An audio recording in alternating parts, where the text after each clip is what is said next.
ओडिया पक्ष अवसर में कल्पतरु संस्कृत महाविद्यालय एक रक्तदान शिविर अनुष्ठित हो जाइछि। एही अवसर में वासुदेवपुर थाना अधिकारी निरोज सामल मुख्य अतिथि भाव जोग देइथिला बेले उक्त शिविर को आनुष्ठानिक भाव उद्घाटन करथिले। परे महाविद्यालय अध्यक्ष प्रशांत पाढ़ी मुख्य अतिथि मानक संबर्धित करथिले।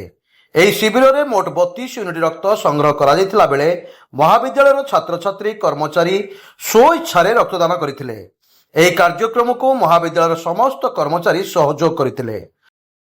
ଓଡ଼ିଆ ପକ୍ଷ ଅବସରରେ ଯେଉଁ ଆମର କଳ୍ପତରୁ ଉଚ୍ଚ ସଂସ୍କୃତ ମହାବିଦ୍ୟାଳୟ ଯେଉଁ ଆୟୋଜନ ହୋଇଛି ବ୍ଲଡ୍ ଡୋନେସନ୍ କ୍ୟାମ୍ପ, ବହୁତ ସୁନ୍ଦର କାର୍ଯ୍ୟକ୍ରମ।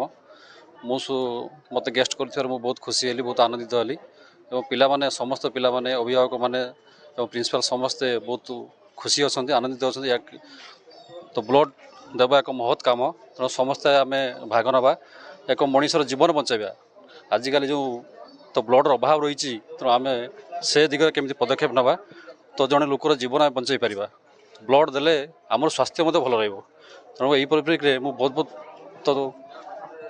तो समस्त धन्यवाद देवी और आगामी दिन में आम केमी मुझे भावुँ थाना गोटे ब्लड कैंप करवा तो आप समस्त सहयोग करेंगे आम गोटे कैंप करवा।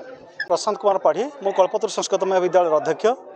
आज ओडिया पक्ष पालन अवसर में मान्यवर ओडिशा सरकार श्रीजुक्त मोहन चरण माझी तत्वावधान में समग्र ओडिशार पुरपल्ली जो कॉलेज आ शिक्षानुष्ठान अच्छी से शिक्षानुष्ठान ठारू आम यही जो कार्यक्रम पिला गहन में आम कर आज ब्लड मान कार्यक्रम करूँ एवं आज आम रुचि आमर जो खाद्यर आम आज महाविद्यालय आज आम 100-150 पिला आज पखाड़र व्यवस्था आम आयोजन करूँ एवं आमर माननीय आमर जो मुख्य अतिथि आमर वासुदेवपुर श्रीजुक्त आमर जो आरक्षी महोदयंकर IIC एटी आसिक पहुँचती आम गहन में पिला सहर मिशिंट एवं से सांगरे जो रक्त कार्यक्रम सामिल होती ये हूँ आम बहुत खुशी किसी कथा ना।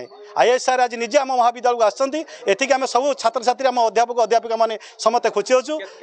आमर ये प्राय 40 ରୁ 42 भितर आम यूनिट अच्छी आ पाने आज आपण परिसर आगे देखुं बहुत उत्साह सहकारे आसुँच माने ब्लड दान करने। वासुदेवपुर मधुस्मिता पलाईं रिपोर्ट स्वतंत्र ओडिशा लाइव।